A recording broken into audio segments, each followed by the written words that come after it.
সুস্বাগতম আমার সুপ্রিয় বন্ধুরা।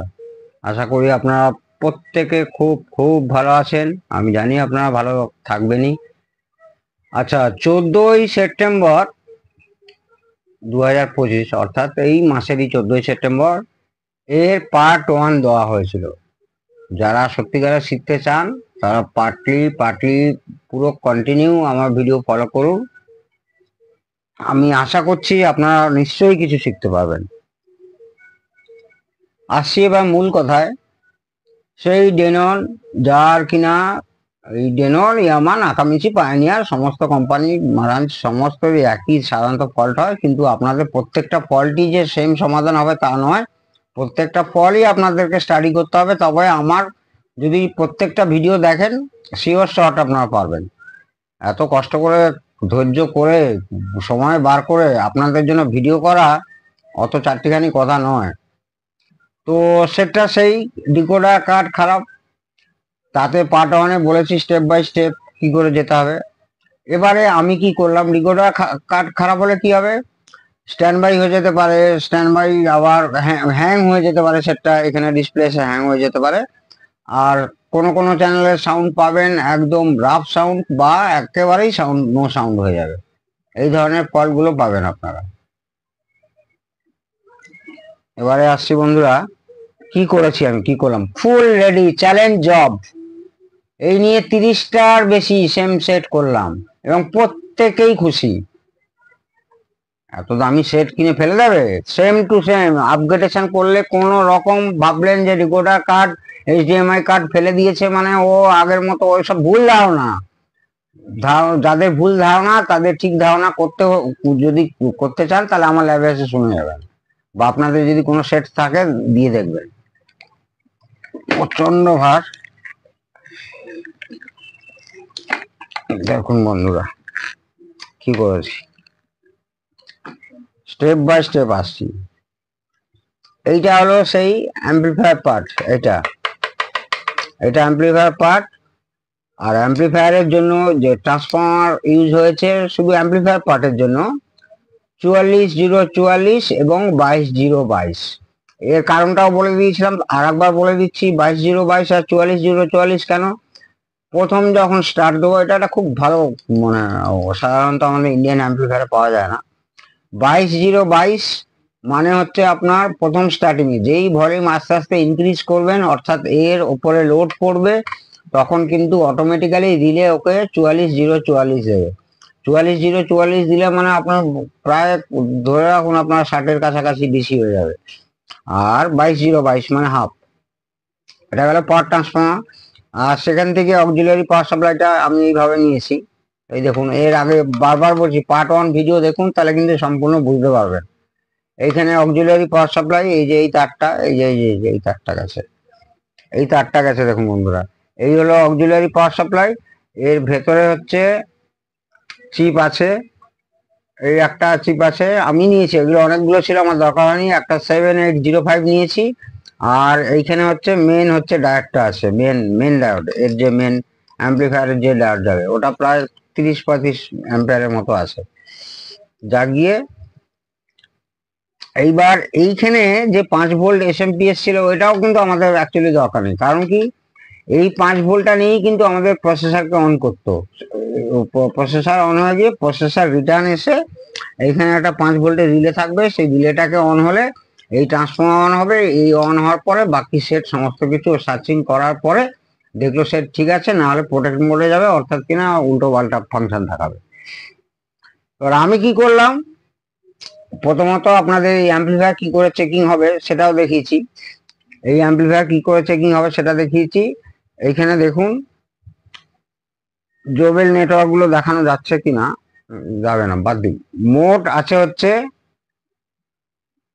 কটা চ্যানেল, এই যেমন বন্ধুরা, 1টা 2টো 3টে 4টে 5টা 6টা 7টা, 1-2-3-4-5-6-7, মানে 7.1। আচ্ছা, কিসে আছে, এইটা মেনে আছে, এটা মেনে আছে, ফ্রন্ট গেল। আর এইটা সেন্টার, এটা সারাউন্ড দুটো, আর সারাউন্ড ব্যাক হয়, সারাউন্ড ব্যাক দুটো গেল। আর কিনা এটা হচ্ছে উফার, উফারের কানেকশন যা ছিল তাই উফার।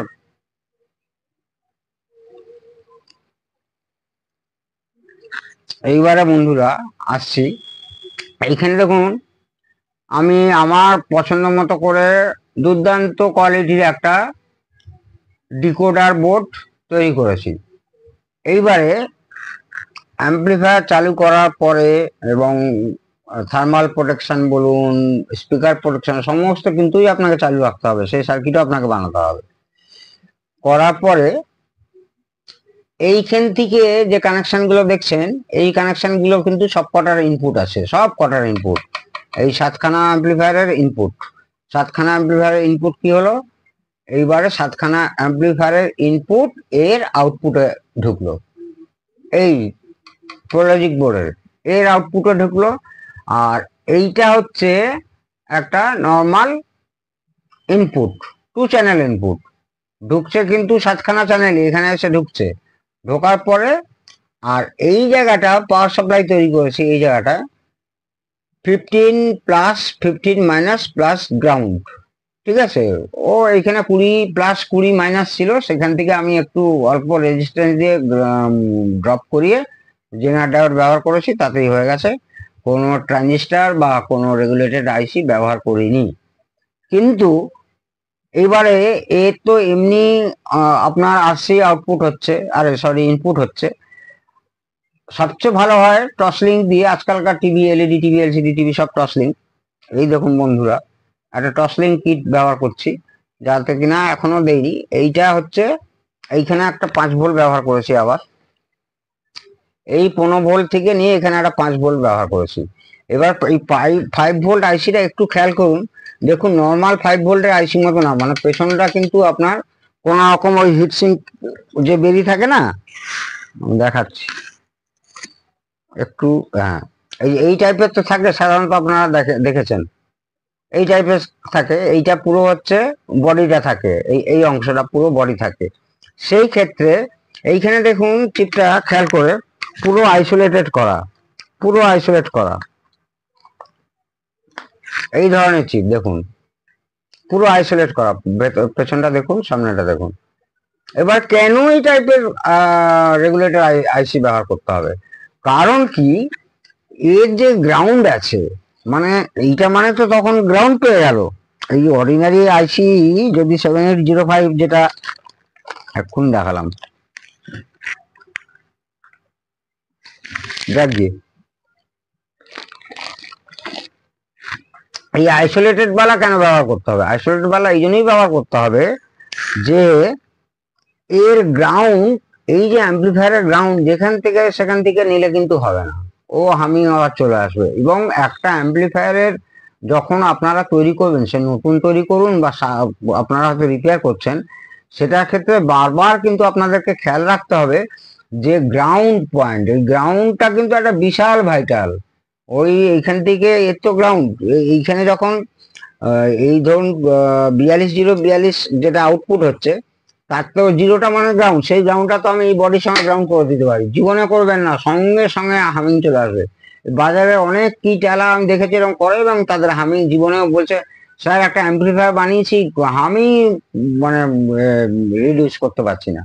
ওই ভুল করবেন না। গ্রাউন্ডটা খুব সূক্ষ্ম ব্যাপার, কোথা থেকে গ্রাউন্ড নিতে হবে সেটাও একটা ক্যালকুলেশনের ব্যাপার। এবং গ্রাউন্ড যেখান থেকে সেখান থেকে করে দিলে হামিং আওয়াজ তো আসবেই, প্লাস ট্রান্সফরমারেও কিন্তু আপনার অ্যাম্পেয়ারের ওপরে চাপ আসবে, অ্যাম্পেয়ার রিডিউস হতে থাকবে, কিন্তু কমতে থাকবে। তো সেক্ষেত্রে এইখান থেকে এই দেখুন, এই যে 15 প্লাস, এইখান থেকে আমি নিয়েছি এই আইসিটায় ইনপুটে নিয়েছি, আউটপুটে 5 ভোল্ট এই টসলিং বোর্ডে নিয়েছি। কিন্তু এই গ্রাউন্ডটা, এইটা তো গ্রাউন্ড, এই গ্রাউন্ডটা যদি আমি সঙ্গে সঙ্গে এই গ্রাউন্ডের সঙ্গে করে দিই না, হামিং আওয়াজ চলে আসবে, 100% হামিং আওয়াজ আসবে। সেই জন্য কি করলাম, তখন আমি আপনাদের সঙ্গে সঙ্গে ওই আইসোলেটেড আইসি ব্যবহার করতে হবে, অর্থাৎ কিনা এই ধরনের যার কোনো বডি নেই, মানে আগে তো দেখালামই। তো এই ধরনের এটা আমি করলে কি হবে, এ তো গরম হবে, আমি বডির সঙ্গে লাগিয়েছি, লাগানোর ফলে কি হচ্ছে আপনার হিটসিঙ্কের তো কাজ হয়েই গেল, কিন্তু কোনো গ্রাউন্ড পেল মানে এর যে বডি গ্রাউন্ডটা ও কিন্তু পাচ্ছে না।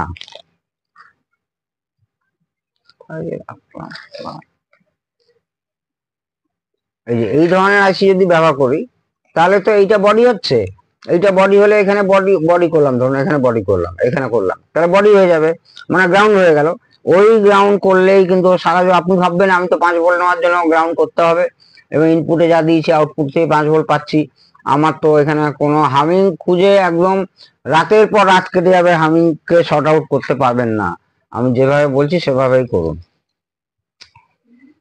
এইবারে এখানে হয়ে গেল একদম প্রত্যেকটা ফ্রিকোয়েন্সি যেমন কিনা সেন্টারে যা থাকার কথা, সারাউন্ডে যা থাকার কথা, সাব উফারে যা থাকার কথা সমস্ত কিছু আছে।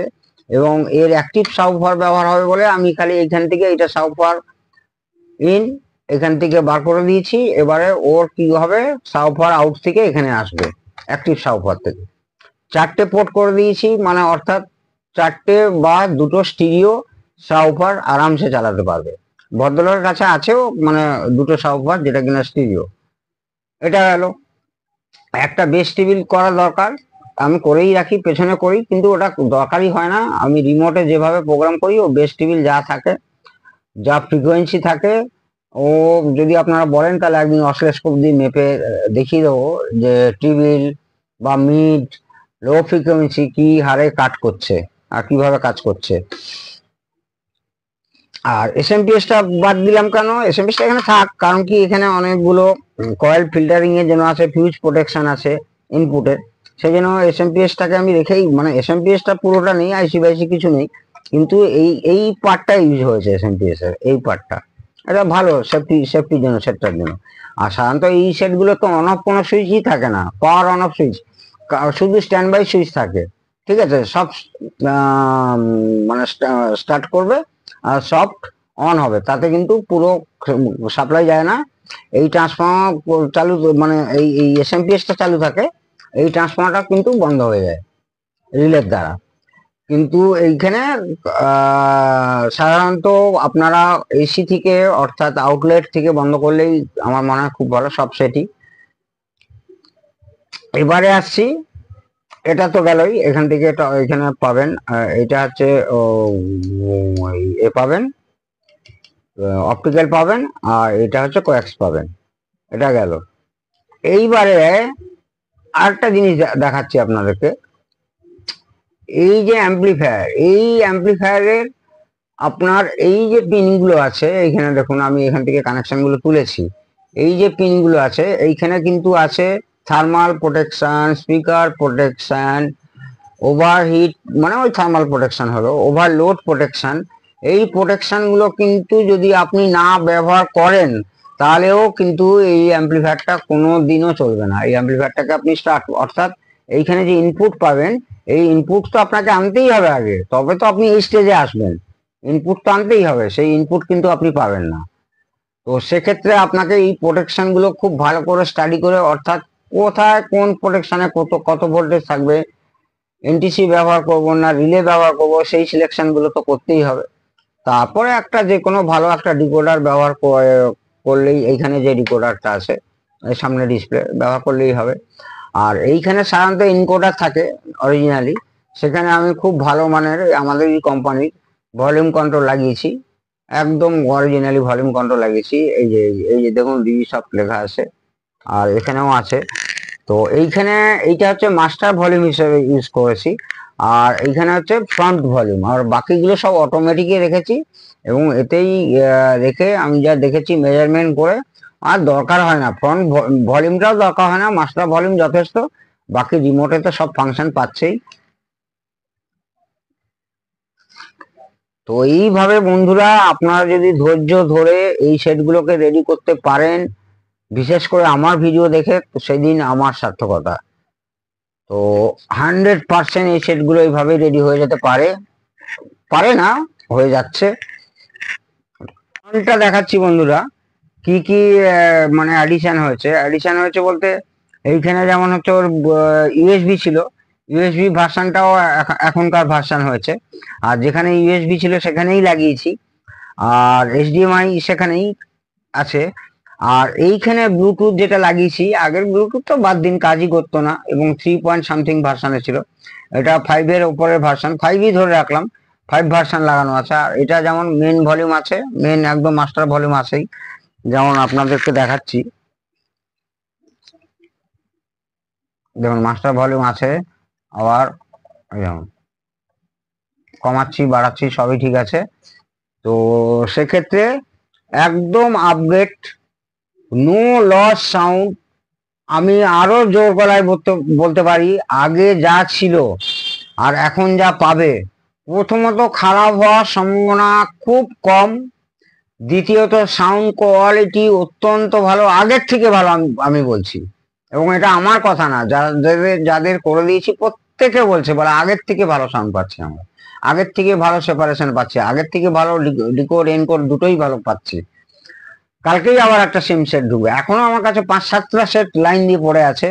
এইটা ভদ্রলোকের কাছ থেকে নিয়েছিলাম প্রায় 6 মাস আগে, তারপরে যাচ্ছে, এটা কমপ্লিট হয়ে গেছে, 3-4 দিনের মধ্যেই দিয়ে দেবো। তো সুতরাং বন্ধুরা, একটু আপনারাও পড়াশোনা করুন, আপনারাও চেষ্টা করুন, আনাড়ি ভাবে না, প্রত্যেকটা ভাববেন যে আমার কাছে সার্কিট নেই কি করে করব, সার্কিট আপনার কাছে থাকতে লাগবেও না। প্রত্যেকটা স্টেজ বাই স্টেজ, প্রত্যেকটা ম্যাথামেটিক্যালি, ফিজিক্স ম্যাথামেটিক্স দুটোকেই ফলো করুন, আস্তে আস্তে আপনারা এগোতে পারবেন। শিওরলি আপনারাও আমার মতো, কেন আমার থেকে, আমি চাই আপনারা আমার থেকে ভালো করুন, আমি এটাই চাই। সুতরাং আপনারা প্রত্যেকে ভালো থাকুন, সুস্থ থাকুন, পুরো ভিডিও দেখুন। জয় হিন্দ, জয় ভারত।